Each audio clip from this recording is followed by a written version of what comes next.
世道艰难，我被卖给大户人家，做府中瘸腿公子的玩伴。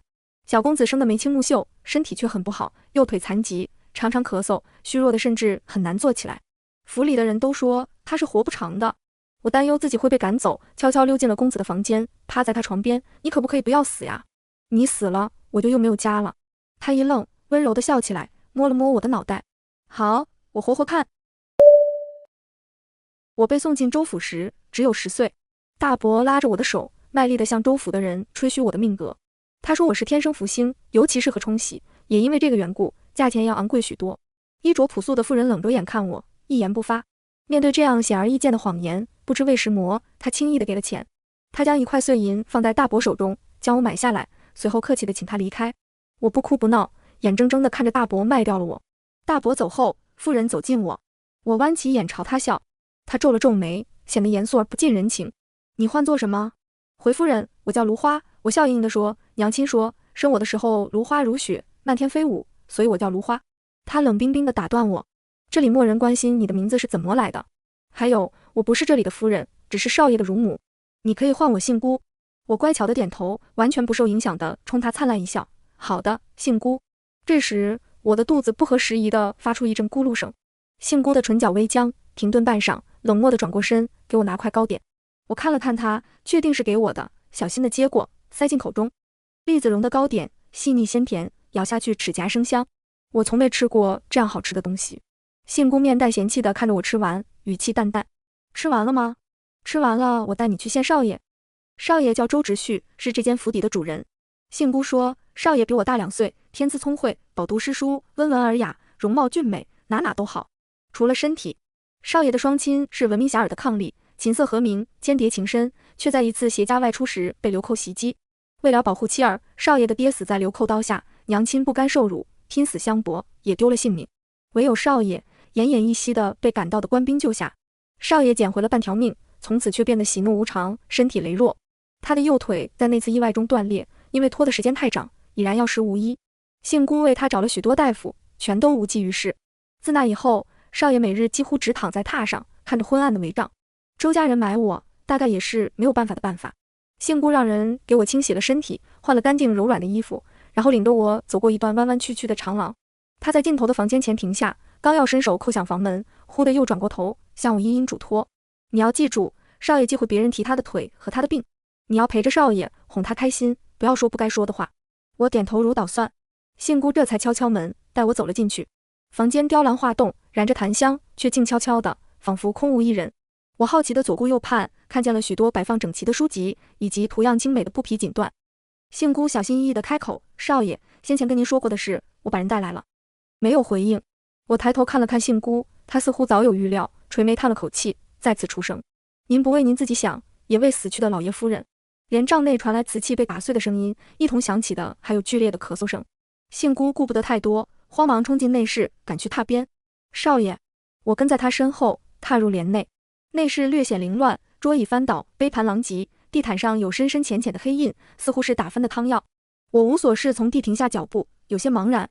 这时，一个枕头被软绵绵地砸在我脚边，挡风的帷帐层叠地遮住了其中的人，只能望见模糊的人影。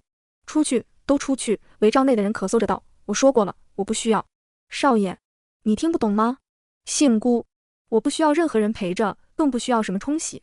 我这样的人不应该牵连任何人，只应该去死。我眨眨眼，走过去将枕头抱起来，伸手撩开了帷帐。杏姑大约是没想到我会直接进来，怔了一怔，随即怒吼：你进来做什么？没规矩的丫头，滚出去！我却看着榻上的少爷，移不开眼。与我年纪相仿的周直旭稚气未脱，只穿了身血色的单衣，脸色与衣服一样苍白。此时此刻，他的胸膛因恼怒不住起伏，清倦的眉眼带着海棠花一般的绯红。刚刚的话我都听见了，他似乎很讨厌我，不愿意我留下来。明明我已经那么努力，表现得乖巧懂事。我咬了咬唇，嘴角瘪了下去，头一次默忍住，眼里蓄起了2汪泪，颤颤出声：你要赶我走吗？秋风拍打窗棂，周直旭望着我，放在身侧的手缓慢收紧。他没有说话，而杏姑拧起眉，似乎想要呵斥我。周直旭用眼神制止了他。我没有哭出声音，只是眼泪噼噼啪啪地砸下去。我很能干，也很听话，不会给您和杏姑添麻烦。买我的钱，我也可以自己赚了还给您。我会做饭，会喂鸡，可不可以？我哽咽了一下，可不可以不要赶我走？爹娘去世之后，我跟着大伯一家风餐露宿，受尽了冷眼搓磨，整日担惊受怕。那里不是我的家，我也再不想过那样的日子。我想天天都吃方才吃到的栗子糕。不知过了多久，我听到一阵很低的咳嗽。周直旭合了合眼，轻声说：“过来。”我一言靠过去。他问：“唤作什么名字？家中还有什么亲人？”我犹豫了一下，小声道：“我叫芦花，爹娘都不在了。”周直旭哑了哑，温和地抬起唇角，避开了我的后半句话。芦花深处博孤洲的芦花，你娘亲是在芦花飞舞时生下你的吗？我看了眼杏姑，谨慎地嗯了一声。周直旭压抑着又咳嗽了几声，最后缓缓长出一口气，问：“你知道自己为什么要来我身边吗？”我一五一十地回答：“大伯说您会给我饭吃。”周直旭只是沉默很久，他道：“他骗了你，您不会给我饭吃吗？”不是那样，周直旭显得有些无奈。总之这样不好，你或许会被困在这里一辈子。我不明白，被困在有饭吃的地方，难道不比出去饿死好吗？再坏还能坏到哪里去呢？他就是找理由赶走我。这样想着，我的眼泪又开始扑簌地掉下去。周直旭垂着眸咳嗽，似乎很疲惫。杏姑在一旁替他顺气，他倏地望向我，紧握的指尖缓慢地松开。你别哭了，他哑声道，我不赶你走就是了。有了周直旭的允许，我得以在周府留下来。虽说留了下来，但似乎只是暂时的。我离开之前，周直旭讳莫如深地对我说，将来有一天，我还是会后悔，想要离开，而他不会阻拦。我本想问得明白，但想起杏姑的话，又担心会被觉得在顶撞，老实的莫再说话。在周府的生活比过去好太多，我有了自己的房间，不必再忍饥挨饿，甚至不必干活。日常琐事有杏姑和府中的小厮，我只需要陪着周直旭。周直旭很安静，对我也很耐心，耐心到我逐渐放松下去，变得放纵。我陪在他身边，总是忍不住睡过去，但又不忍心放他一个人。时节入冬，天气愈发寒冷，我也愈发觉得无趣。周直旭看出了我的无趣，他倚在床头看书，见我望着窗外，虚弱地笑了笑。我说过你会后悔的。杏姑不在，我望着他的腿，忍不住好奇地问：“你真的完全不能走路吗？”他治了治，温柔地笑起来，好脾气地回答我：“不是完全不能，只是非常困难，必须拄拐。”我的眼睛亮了起来。那你能不能陪我出去玩？不走远，就在院子里，好不好？周直旭显得很犹豫。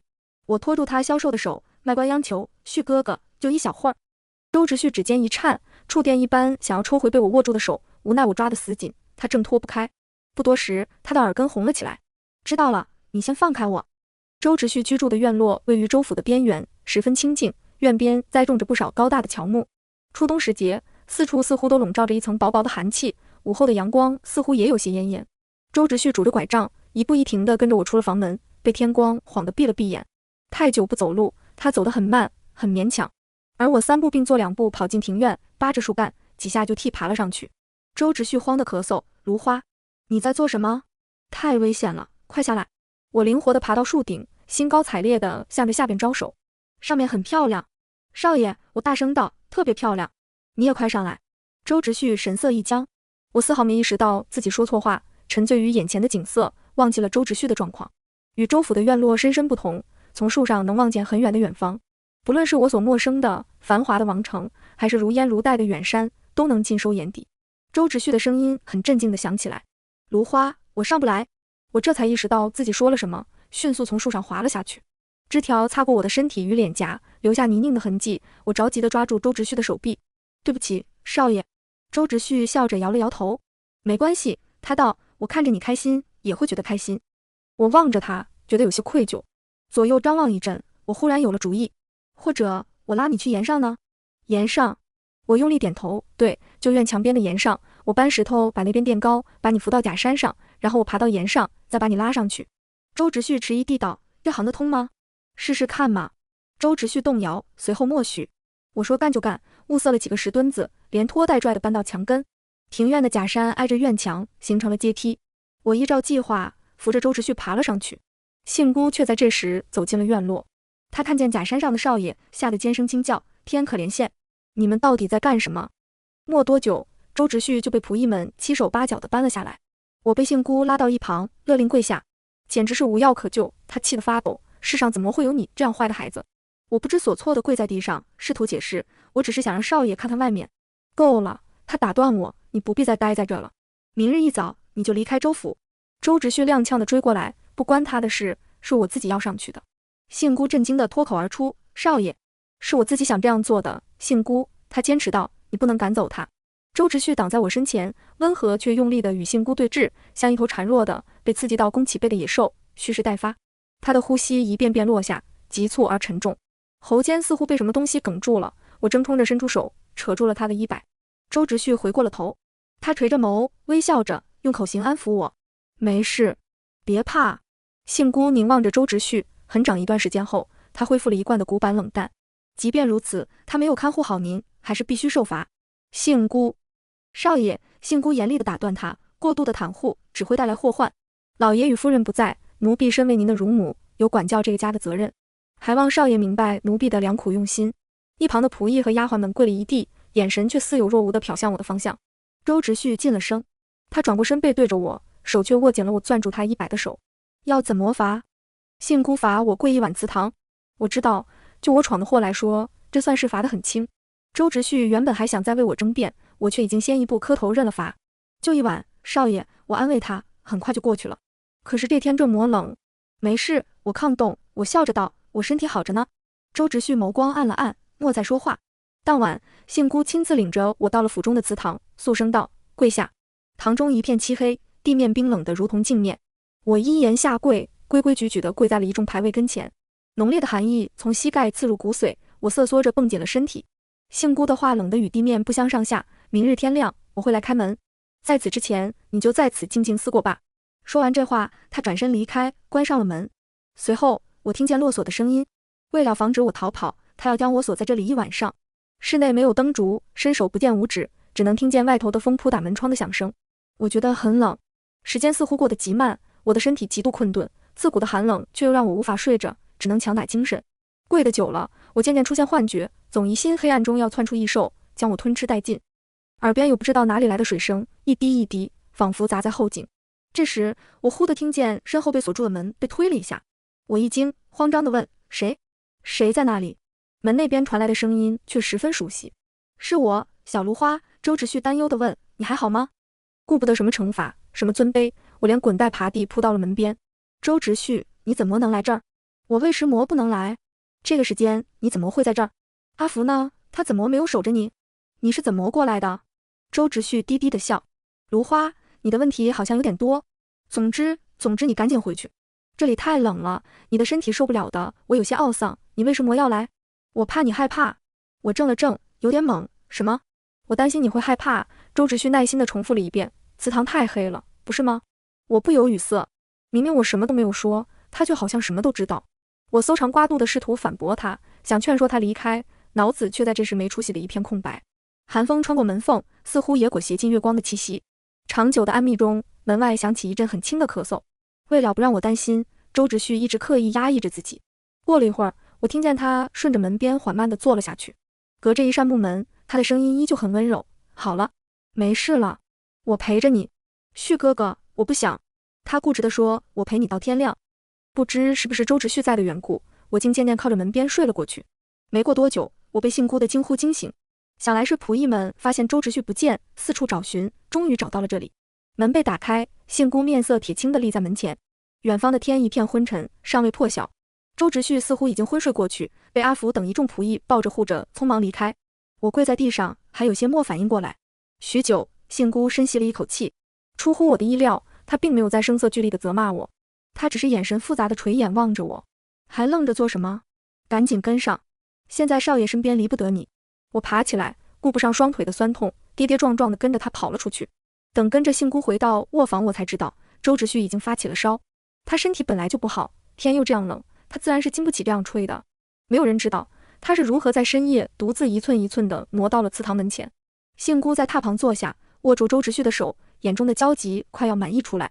我默不作声，走去丫鬟端着的水盆边，拧了一块金帕。“我来吧，杏姑。”我小声说，“在家时我常照顾病人，我知道怎么照顾的。”杏姑犹豫了一下，将周直旭身边的位置让给了我。我小心翼翼地将冰凉的金帕敷上周直旭的额头，感觉到我的动作，他睁开一半眼睛，虚弱地冲我笑了笑。都这样的时候了，他仍然在笑。他比我更清楚他自己的身体。既然如此，他为什么还要来找我？何府上下如临大敌地照顾了周直旭3日。说是何府，其实线下的周府也已经不剩什么人。自周老爷与周夫人去世，周府肉眼可见的衰败下去，也不能再承受那么多仆役的开支，所以许多仆役都早早的领了遣散费，各自散去。现在留下的仆人大多是受过主人家恩情，留下还恩的。杏姑也是其中之一。听丫鬟们说，杏姑当年的丈夫是个赌鬼，喝醉后摔进池子里死了，留下杏姑和一个年幼的女儿。后来女儿感染风寒，也去世了。杏姑抱着女儿的尸体，一直哭，一直哭，哭的一只眼睛因过度伤心变瞎，只剩一片浑浊的灰雾。有人说她这样抓着女儿，女儿就没办法投胎转世了。于是杏姑忍下眼泪，将女儿小小的尸体埋在了高山上。她想要投河自尽的时候，碰巧周夫人路过，将她拦了下来。周夫人是一名出色的画师，以善画神佛菩萨成名，为人宅心仁厚。她为她解决了夫家的麻烦，又提出自己刚生产不久，有个需要照料的幼子，问杏姑愿不愿意来周府做乳母。周老爷是个富贵闲人，很好相处，从不干涉周夫人的决定。杏姑这一留就留到了今天。她将周直绪视如己出，于周直绪而言，与第二个母亲无异。过去那个时候，周府如日中天，满座衣冠，不像如今总是显得空荡。第4日，周直绪的烧终于退了下去，天也终于放晴。早晨，周直绪在榻上睡得安详，外头的阳光大喇喇地铺洒进雕花的窗棂，投下漂亮的阴影。杏姑莫看我，一边替他掖了掖被角，一边道：“这几日辛苦你了，去休息吧。”我愣了愣，莫作声。他转过头，用尚且清澈的一只眼睛望着我：“少爷过会儿醒了，见着你这副疲惫的样子，只怕要不高兴。”我这才谨慎地站起来。那我先回房了。我回答：“多谢杏姑。”走出房间的一瞬间，阳光刺得我的眼皮忍不住闭合。我缓了缓，才继续向前走。沿着长廊拐过2个弯，是我的房间。天气晴好，造房的宋伯坐在台阶上择豆角。他挽起一截衣袖，露出布满刀疤、遒劲有力的小臂。见我路过，他招招手，和蔼地将我叫过去。我走到他身旁，中规中矩地喊：“宋伯好。”他眯起眼睛笑，掸了掸手，从怀里拿出一个纸包，又从纸包里拆出几块碎碎的敲糖。前几日我确实有听见卖糖的小贩叮叮当当的走街串巷，但我莫想到宋伯竟出门买了。我咽了咽口水，随后摇头：“我不用，宋伯。”我道：“我想，我给周府、给周直绪添了这么多麻烦，不该还有糖吃。”宋伯却径自将糖包放进我手心：“都给你吧。”他笑着说：“拿着，等少爷醒了，同他一起吃。”我犹豫了一下，莫拒绝。宋伯将我微蜷的指尖收进眼底，将放豆角的篮子往边上移了移。“这几日你大约吓坏了，也熬惨了。”他道：“少爷就是这样的人。”我不明所以地抬起头。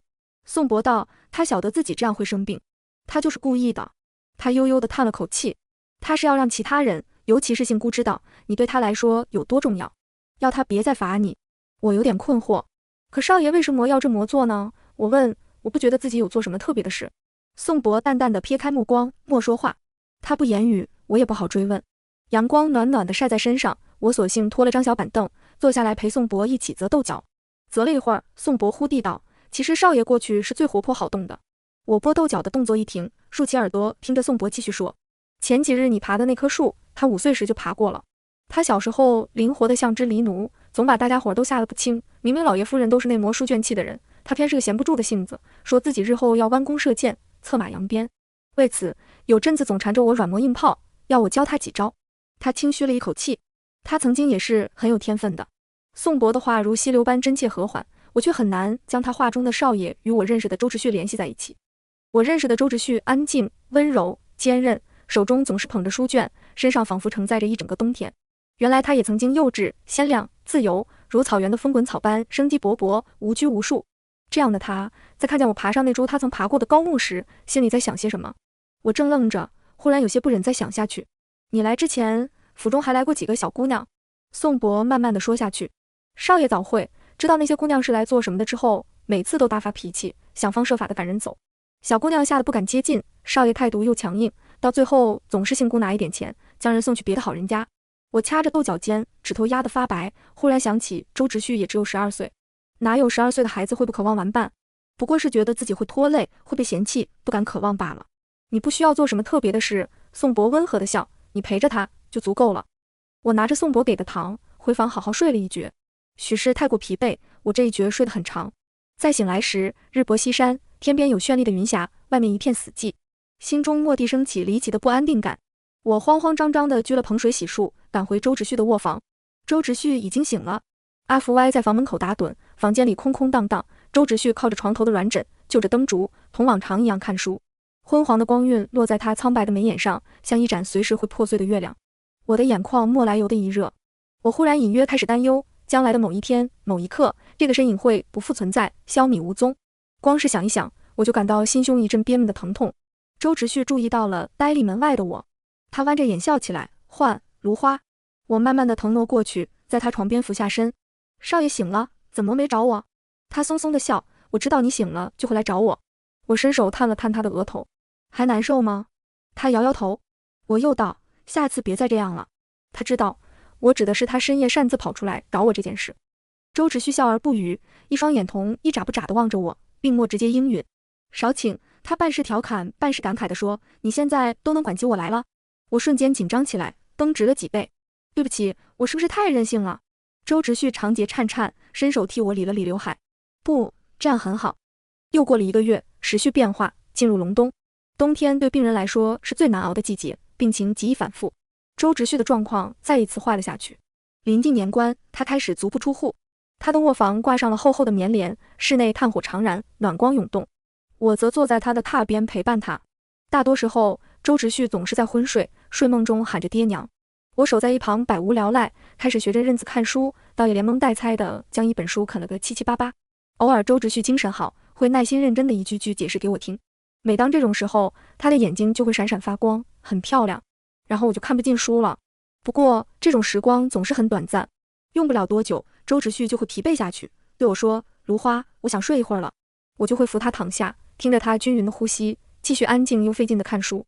小年夜，我照例清晨出门去陪周芷旭，走到半路时，却听见打水丫鬟们的议论声。听林大夫说，少爷怕是撑不过这年了。哎，说起来，少爷也撑了好久了，年年过年都跟走鬼门关似的，也差不多是时候了。他自己早就不想活下去了。其中一人叹息着道，那样小的孩子，在那种状况下失去了爹娘，要如何能想要活下去呢？我站在柱后，静静地听着，直到他们提着水桶渐行渐远。我说不上来心里是什么感受，甚至不知道死亡意味着什么。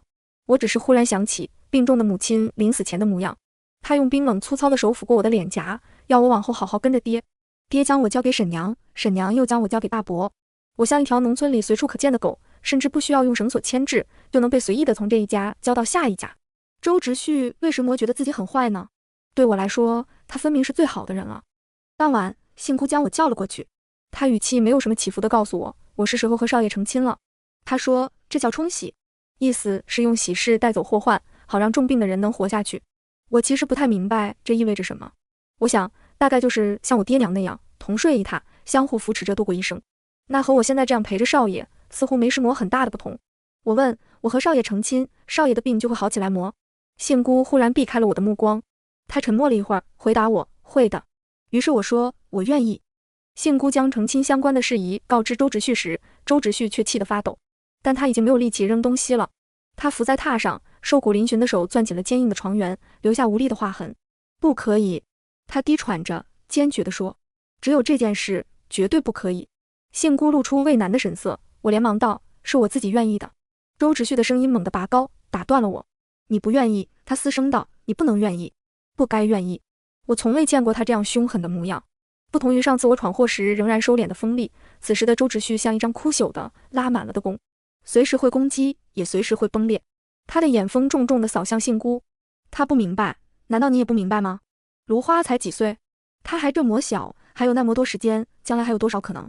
你们这样做，究竟有没有把他当做一个人？你们究竟将他看作什么？周芷旭寸步不让，明明那么虚弱，神智却出奇的明晰。甚至他提起了杏姑的过去。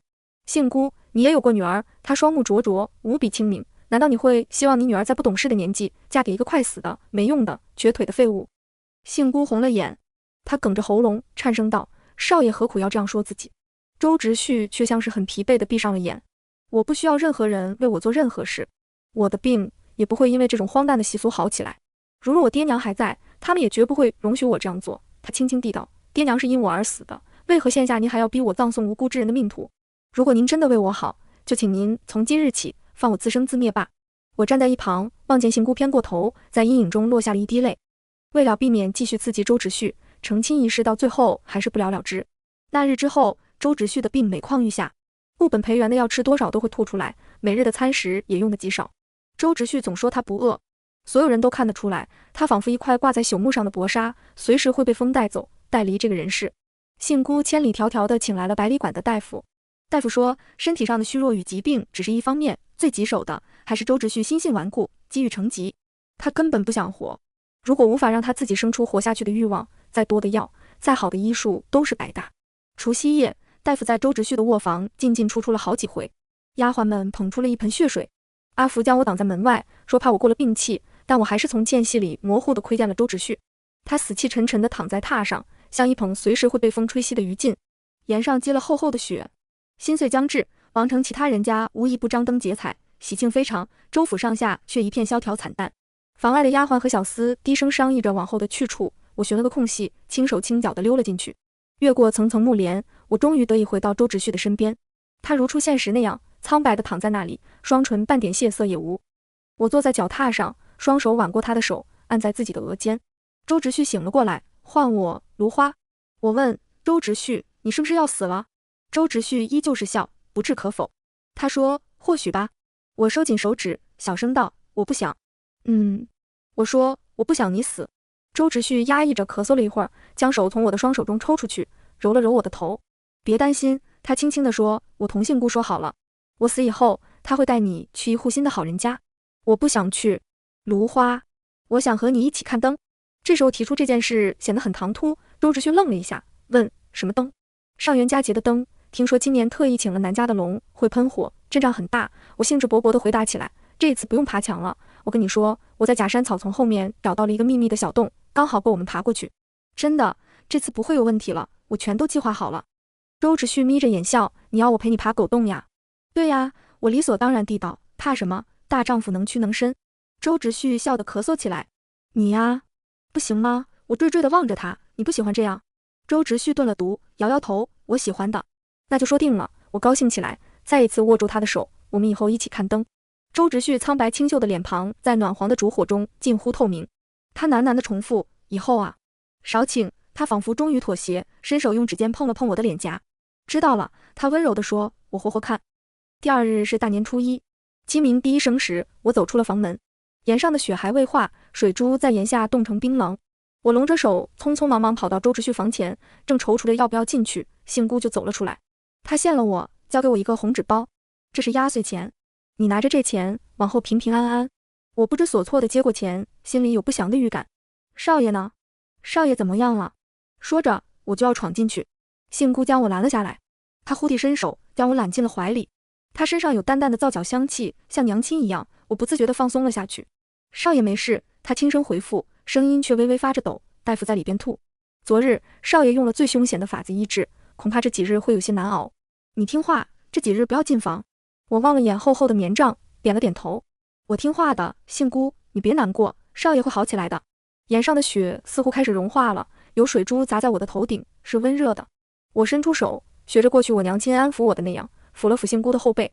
她弯下腰抱住我，像一只大鸟放下翅膀。几日后，天气陡然转暖。瑶光城的冬季一向漫长，春天很少来得像这样早。雪还没来得及融化，花已然开始开放。白雪压着黄花，抖出清凌凌的朝气。正月初9，周直旭醒了过来。远道而来的大夫收拾好满是细针的木箱，取了宣纸写新一轮的药方。杏姑走上前，同大夫说着什么。我离得远，听不清，只看见杏姑听着听着掩住了唇，眼泪扑簌簌地落了下去，神色却十分欣喜。大人的感情真是复杂极了。又过了2日，雪都化净了，连带着屋瓦都似被洗过一般，透出洁净的光。丫鬟们说，周直旭现在很愿意吃东西，药也能顺利送下去，但他的身体依旧很弱，需要静养。我终于被允许进屋探望周直旭。正月13夜，我爬到墙头，看见外头的街道红红火火，车马如流，隐约有了上元的盛景。我待在墙头望了一会儿，转身回了周直旭身边。他倚在枕上，轻轻浅浅地笑着，说，外边似乎很热闹。是很热闹，我有些遗憾地回道，但你现在身体太差了，今年赶不上一起看龙了。周直旭静了片刻，道，抱歉。没关系啊，我稀松平常地说，明年在一起看不就好了。周直旭僵了僵，似乎很意外我会说出这样的话，但很快他就重新笑起来，道，也是，明年在一起吧。过了正月，春天很快就彻底到来，四处花团锦簇，春草如丝，蓬勃疯长。周直旭的身体也一天天地好起来。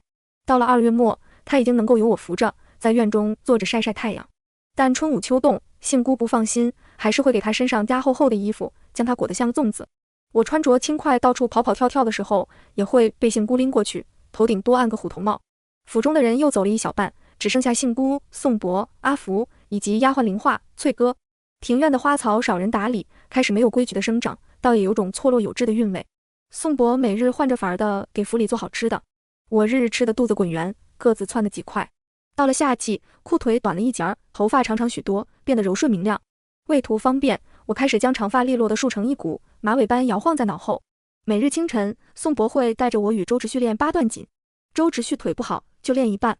夏末时候，蝉鸣聒噪，树阴遮天，而我已能将一套拳打得虎虎生风。宋伯说我实在很有天赋。宋伯是位很神奇的人，神奇到有些神秘。他不但会烧好吃的饭，还会攻术，会拳法，会精湛的木工。金秋时节，银杏飘黄，满地灿烂，宋伯便戏法似的拿出一辆漂亮的木质轮椅。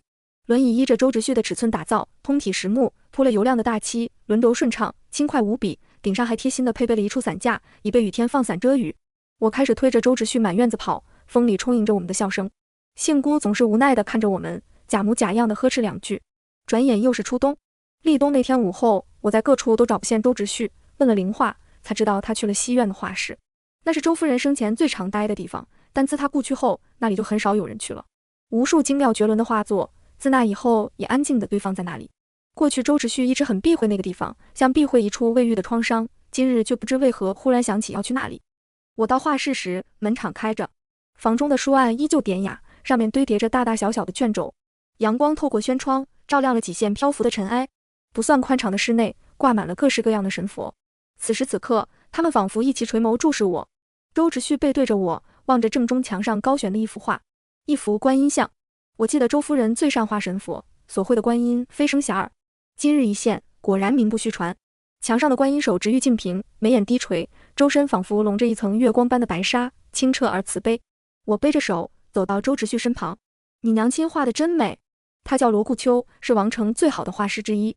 论画观音，他若称第二，无人可称第一。他仰望着画，语气仿若一语，可他画了这样久的神佛，神佛却未曾庇佑他。或许，我迟疑着说，或许他最后的愿望就是庇佑你。周直旭垂下一双眼眸，淡笑着沉默。那一天，我们其实本来不会去那座山。停了一会儿后，他轻声说，是我说那座山上的桃花真好看，吵着闹着要去看。我怔怔地听着周直旭将那段过往剖开，他的语气如此平静，平静的好似说的不是他经历的事，所以才会碰上那伙人，所以爹娘才会被杀。我本能地道，不是的。周直旭仿若陷入某种魔障，喃喃着说了下去。这些年我总是在想，我当初要是默说那句话就好了，我应该和他们一起死掉才对，我才是最该死的人。但为什么所有人都想让我活下去？他问我，这样活着究竟有什么意义？窗外的飞鸟叽喳着停在枝头，惊跳两下，又振翅而飞。远空有高飞的雁，正成群结队要迁徙过冬。我仰着头，虔诚地仰望墙上的观世音。不知道啊，我说，我从来不想这些。周直旭问，那你平时想些什么？我想些什么？我思索了一会儿，漫无边际地接话。宋伯说，凤栖山的栗子很好吃，我想来年秋天一起去捡。城东有大片的莲池，产出的莲藕爽脆甘甜，不论清炒还是做藕粉都好吃极了，我想跟你去挖。你知不知道鲜艳的雪山？听说上面有仙人出没，我还挺想带你爬爬看。周直旭静静地听着，随后有点无奈地道，芦花，你想做的事好多，是和你一起做的事，我纠正。周直旭失笑，和我一起。冬日天黑的早，窗外的天正渐渐变得绚烂，晚霞起立，美不胜收。我说，这个时间，宋伯该做好桂花酥酪和红烧肘子了，回去吧。他道，好。我推着周直旭离开了画室，回身想要关门时，他却说，就让门开着吧。我点点头，撤回了手。晚风穿过画室，将画上的尘埃吹得无踪。次年春节，杏姑为我与周直旭做了新的棉衣。上元那天，我推着周直旭上街，一起看了花灯。一夜星如雨，满街鱼龙舞。因为人多的缘故，我们莫走到太中心的位置，但仅仅在外园看一看，我也觉得很满足。再后来，在周直旭的首肯下，家中开始将周夫人的画拿了一部分出去卖。他的画本就备受赏识，自他过世后更是绝迹，并不愁销路。连宫中的贵人也慕名而来，买走了其中的2幅。与此同时，周直旭拿起了画笔。尽管他的身体还不能支撑他长时间作画，但同以往比起来，已然好了太多。周直旭说，大家都需要穿新的衣服，吃更好的东西。一直以来，因为我的关系让各位这样担心，真的很抱歉。杏姑眼眶泛红，抹掉了浑浊眼珠旁的一滴泪。宋博开始教我射箭，他说我很有这方面的灵气，上手很快。我在院子里练剑的时候，周直旭就坐在一旁看书或是作画。几个月下来，我已经能从远处稳稳射中靶心。依着宋博的指示，我又开始沿着周府的院墙练走步。渐渐的，我从一开始的容易一头栽下去，到后来能在屋瓦上健步如飞。练步很吵，姓姑气的直骂，说宋鹤生，你整天都教孩子什么东西？宋博摸摸鼻子，说想起来灶房的炉上还炖着羊肉，得赶紧去看一看。林化与翠哥在边上欢呼雀跃，嚷嚷打起来打起来。又是深冬，我坐在岩上，将身边的积雪扒拉到岩下，淋了坐在下边的周直旭一头。他并不气恼，只抬头笑着望向我，墨黑眼瞳闪烁着皎洁的光，像消融的白雪。我的耳根忽然就有点烫。为了掩饰自己的慌乱，我双手捧起一旁冰凉的雪，贴在自己滚烫的脸颊上。日子如山泉一般流淌而过，冬去春来，年复一年，我很快就到了及笄之年。在宋博的精心教导下，我成了身手矫捷的神射手，尤善骑射，能轻巧流畅的扬鞭策马，射下路边草丛疾跑的野兔。周直旭年逾17，绘制的画作在城中声名鹊起。城中人开始称道，周家那位少公子行笔间是如何的温柔与从容。周直旭的右腿依旧不好，但拄着杖也能慢慢行走，平日看起来与常人无异。我16那年，宋博告诉我，他一位朋友那里缺一位镖师，问我有没有兴趣。姓姑不大愿意我出去抛头露面，我有些踌躇，问周直旭怎么想。周直旭放下了手中的笔，问芦花，你自己怎么想？你想去磨？他又说，家中现下其实没有那么缺钱，最重要的还是你自己的想法。我想了想，道，我想去的。宋博说，那边可以只让我走临近城镇的镖，我还是可以常常回来。我也想给家里给你帮上忙。周直旭静默了一会儿，扬起熟悉的微笑，你长大了，可以自己做决定。去吧。镖局的工作很顺利，顺利的超出我的想象。许多人说我这样轻的年纪，武学功底却如此扎实，不知师承何方。我开始觉得宋博过去大约也有些不一般的传奇。自己赚钱的感觉实在好极了，我有了自己的小金库，能自由的买自己喜欢的东西。几年过去，翠哥已经嫁了人，甚至已经有了自己的女儿。偶尔他会带着女儿回到周府，坐着同龄话和新姑说说话。如果撞上我刚好回家，就能一起吃上香一楼的叫花鸡或苏珊。我热衷给周直旭买画纸、画笔和墨水，其实我也不太懂，但只要听人家说那是好的，我就会一股脑买下来。尽管他说了许多次不要，但男人说不要就是要。我喜欢他用我给他买的东西，就好像是我在陪着他。闲暇时，我依然会和周直旭一块出去玩。不知不觉，他已经从与我身量相差无几的少年，长成了高大挺拔的男人。但他依旧会弯着眼睛，温温柔柔地唤我小芦花。春日的杨柳，夏夜的繁星，秋天的芦苇荡，寒冬的腊梅，我们总是一起看。我对周直旭的感情似乎也迟迟地变得不同寻常起来。我不太知道那是种怎样的感情，却知道我想要一直陪在他的身边，多久都可以。可我并不知道周直旭的想法。他总是安静地坐在那里，微微笑着，眼睛里除了流动的云与细腻的墨，映照不进任何东西。又一年新年，姓姑旁敲侧击地谈起隔壁人家的婚事。他说那家的公子比周直旭还小1岁，如今也成了亲。周直旭默不作声地细嚼慢咽，没有接话。我有些不懂他。善堂的门似乎没有关紧，外边的风雪太大，将我的心吹得很凉。我埋头吃宋博拿手的酸辣蹄花，却觉得味同嚼蜡。姓姑还想再说，周直旭却笑着打断，与其忧心我，你还不如忧心小芦花的婚事。他语气轻松地道，芦花如今也是大姑娘了，该替她寻一户好人家。您知道，我一直是拿她当亲妹妹的。我不知道当时我的脸上是怎样的神色，大约是难看极了，否则满桌子的人不会都用那样同情的目光看我。但我有什么资格生气呢？我轻轻放下筷子，笑着站了起来。我说，我吃饱了，兄长，你们慢慢吃。第二日一早，我早早地出了门。这天本就是去镖局的日子。临走时，宋博喊住我，少爷心里还有坎儿过不去，芦花，你且出去跑阵子镖，等一等他。我没直接回答，只轻轻扯了扯缰绳，低声道，宋博，我走了。到了镖局，我告诉镖头，我这一趟可以去稍远一些的地方，不必急着回。镖头喜不自胜，不住地说那感情好。他说我这种身手跑短途实在是屈才，他早想劝我多跑，跑远也好多挣点。我恍惚地听着，心不在焉。这一趟镖走得很长，同行的镖师算是老搭档，名叫新郎，比我小1岁，功夫很俊，却有着顾头不顾尾的少年心性。中途出了点小意外，好在有惊无险。有一队狡猾的山匪埋伏在后，中途突然发起袭击，我全力迎击，新郎在旁协助，一时不察，手臂挨了一刀。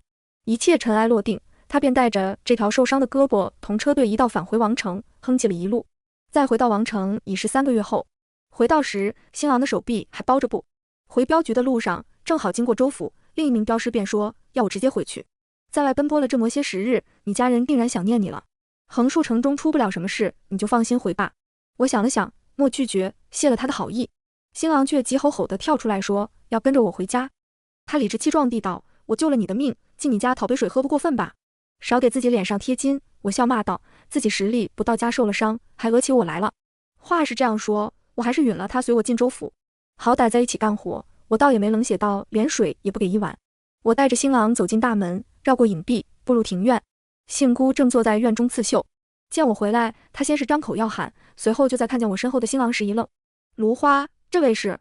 我不以为意，一起的镖师进来讨碗水喝。我向着杏姑解释完，转过头对新郎道：你先坐，我去换身衣服。在出来的时候，场面变得有些奇怪。杏姑、宋伯、林化3人在新郎身边坐了小半圈。新郎满脸热络，拉过3人的手，挨个问候一遍。您就是伯母吧？芦花跟您长得真像，一样好看。这位一定是伯父，伯父喜饮酒否？我那还有几坛上好的酒，改日得闲可以共饮。这位姑娘大约是芦花的姐姐，姐姐温婉优雅，实乃大家闺秀之姿。我无语的扶额，她这是在攀什么关系？叽里咕噜说了一堆，倒是将人哄得挺开心的。我刚要出声，有人抢先了一步，熟悉的声音冷淡道：你们在做什么？周直旭拄着杖站在不远处，神色阴晴不定。新郎闻声回头，见着周直旭，又3步并2步的跑了过去。这位是……我适时的出现，不着痕迹的走到了他们身边。是我兄长。新郎恍然大悟，原是家兄，果然气宇轩昂，龙章凤姿。周直旭的脸色似乎比平日更白，他攥紧了手中的木杖，薄唇紧抿，并不言语，双眸却定定地凝视着我。我视若无睹，淡定地向他介绍：哥哥，这是新郎。大舅哥，啊不，周少爷好，我是芦花的。周直旭似乎很莫耐心，莫等新郎说完，便应声唤道：芦花。我笑意不改，怎么了？可杏姑等人面面相觑，无人说一句话。偏新郎这个看不懂眼色的还赶着往上凑。大舅哥平日里喜欢什么？喜欢钓鱼吗？爬山呢？我身体很好，什么都能跟。周直旭莫理他，他盯着我道：芦花，你跟我过来。周直旭将我带到了画室。秋夜沙沙，我跟着他跨过门槛，故作无辜地道：将阿昂就那样撂在那儿不合适吧？好歹是客人。周直旭面无表情，身家背景都调查过了吗？他是哪儿人？双亲是做什么的？过去有没有犯过什么错？我静静地望着他。少请。我笑着摇了摇头。我不在乎那些，我说只要喜欢就够了。周直旭的眉难以自控地拧紧。你如何能不在乎？这是你的终身大事。你也说了，是我的终身大事。我将重音放在我字上。周直旭眼中有一闪而逝的受伤。芦花，你对我用您。我深吸一口气，竭力令自己的语气平稳。妹妹对兄长用您，很正常。周直旭被我堵得无话可说。我举步要走，兄长慢坐，我先回去招待客人了。他却又喊住我。我们之间非得这样吗？我反问，现在这样，不正是你所希望的吗？周直旭只是沉默。沉默一会儿后，他的语气渐渐缓和下去。总之，这件事暂且先放一放。他柔声道：我会尽快替你去确认，如若他真是可靠的人，我不会反对。我难以置信地转头盯着他，心头像是蓦地被砸了一拳，泛出青紫的淤血。东风刮过，发出呼呼的声响。许久，我笑了起来。是吗？我笑道，那真是多谢兄长了。我独自回到了庭院之中。宋伯去了灶房，留下杏姑与林化跟新郎坐着，看起来相谈甚欢。我走过去，下了逐客令，说是喝口水，你怎么赖这抹酒？新郎露出渲然欲泣的神色，眉眼间隐约浮动着少年人的狡黠。你这么说也太伤人了，有什么要紧吗？又不赶时间。我揪着他的后衣领，将他提溜起来。行了，出去那抹酒，你爹娘不忧心吗？你自己家还等着你吃饭呢，赶紧回去。停，哎呀，我自己会走。芦花。新郎被我钳制，大约是觉得没面子，大声嚷嚷起来。我充耳不闻，一门心思地将他往门口拖。新郎是个有病的，被拖着拖着竟还笑起来，像是觉得很有趣。杏姑在后头忧心道：芦花，你悠着点，别伤着人。所有人的注意力都在新郎身上，倒是莫瞧见远处周直旭不知何时也跟了过来。他静静立着，瞳仁里的光如风中绸缎般摇荡不定。新郎毫无所察。伯母放心，伤不了。他脚下趔趄一步，嬉笑着来挽我的手，下一瞬忽地在我颊边啄了一下。我愣了一愣，随即暴怒：新郎，我看你是活腻了。我在外边将新郎揍得趴在地上求饶，才余怒未消地回了家。直至用晚饭，我依旧兴致不高。宋伯端了锅鸡汤上桌，随口问：“怎么没见小星？我方才留他吃饭的。”众人俱是筷子一读，我轻描淡写道：“他有自己的家，当然是回去了。”林化道：“他生的还行，人看起来也不错。”杏姑瞪了他一眼，林化住嘴了。我随便扒了2口饭，将碗底刮干净，便起了身。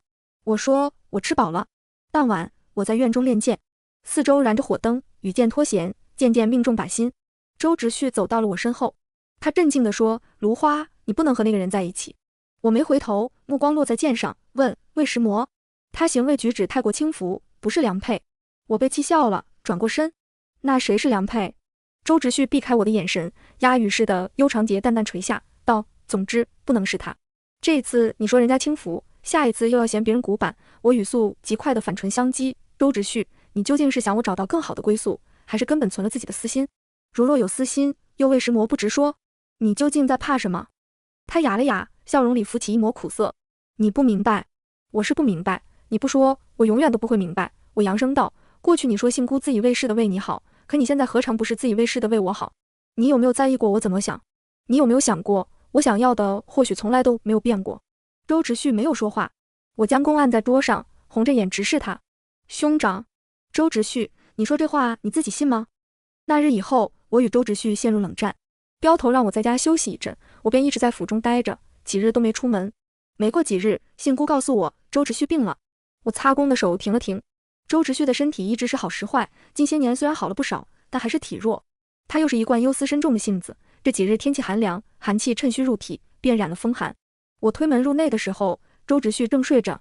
我像小时候一样，随意开了开床边的脚踏，全当凳子坐了上去，随后伸手探了探他的额头，烧得很烫，即便盖着湿布，也只是聊胜于无。周直旭受到惊动，醒了过来，看见是我，他眼珠一错不错地盯着看。我若无其事地替他掖了掖背角，问：“还是很难受么？”他不回答，唤我：“芦花。”你是不是讨厌我了？我治了治，道：“没有。”他却忽地伸出手，攥住了我的指尖。屋中的炭火热气汹涌，周直旭的手却冰凉彻骨。请你不要讨厌我，他近乎卑微地祈求道，我会很难过。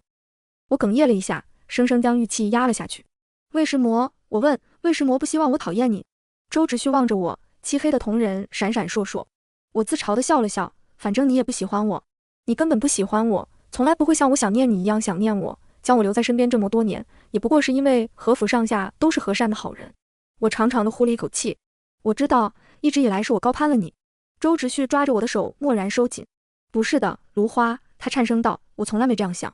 他说，我也非常非常想念你。周直旭的眼眶缓慢地浮出湿润的水红，像我们一起望过的夕阳下的秋水。吃饭的时候，睡觉的时候，作画的时候，你不在的每一天，我无时无刻不在想念你。纱帐内响起细碎的咳嗽声，我缓慢地反握紧他的手。周直旭艰难地半坐起来，额上温热的湿卷砸在我手背。可我不能内谋自私，他低声道，你这样好，应该要有更好的去处，应该遇见更好的人，而不是跟我这样的废物在一起。我没有办法正常的跑跳，总是想得很多，甚至无法许诺给你太长久的未来，我或许无法成为你合格的夫君。我问，既然如此，你又拦着我与新王做什么？他喘息着停了停，像是强硬地逼迫着自己说了下去。因为我忍不住自私。周直旭定定地望着我，我不能忍受你去别人的身边，芦花，别离开我。榻旁烛火摇曳，胸腔中似乎涌动着什么陌生的情绪，像大雨时的湖水，无法抑制地满溢出来，甚至显得喧嚷。我喜欢的人正因我吃醋，他像我喜欢他一样喜欢着我。我情不自禁地俯下身，想要亲吻他。周直旭的双眸微微放大，他本能地躲避，似乎担心将病气过给我。但我轻而坚定地按住他的侧颈，低头与他接吻。别躲，旭哥哥，我靠在他耳边呢喃，不要怕麻烦我，不要担心我会不开心，不要忍。过了腊八就是年，大年初一，同街的小孩在府门口放了一阵炮仗，又嬉闹着离开。周直旭对杏姑他们说，他要和我成亲了。杏姑喜极而泣，宋伯早有预料，只有灵化惊愕的莫拿稳瓷勺。杏姑笑道，是喜事，早该这样办，你们预计什么时候摆宴？等天气暖和些吧。我说，倒也不急在这一时，我们都不喜欢热闹，也不必请太多人，请些亲近的亲友在家中办一办便是了。这事儿便这样从容地定了下来。阳春3月，草长莺飞，我与周直旭在府中设了一场小小的宴。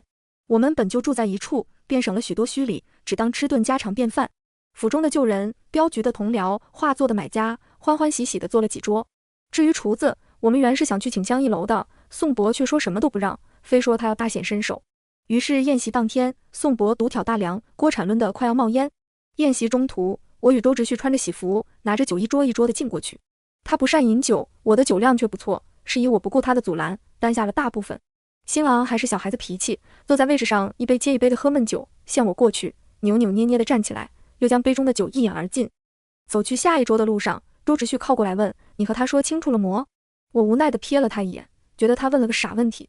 他头次登门那天，我就同他讲清楚了。我将他拖出去打了一毒，然后告诉他，我心中早有旁人。周直旭明知故问：“谁是旁人？”我故作听不清，埋头又饮了一盏甜酒。深夜，宾客散去，庭院四处点着明灯，灿烂的照了一路，将整座府邸映得宛如白昼。卧房之中，我又轻轻放下了帷幔，接着我解下了自己的发簪。周直旭的长指探入我的手掌，指尖从手心顺着掌纹滑入指缝，直至紧扣。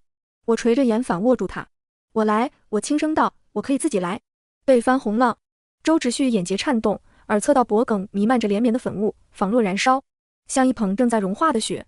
我会接住这捧雪，我会接住周直旭身体里所有的血，再同他一起燃烧。所有人都说他活不长久，我偏要计划同他的以后，10年、100年，岁岁欢愉，年年胜意。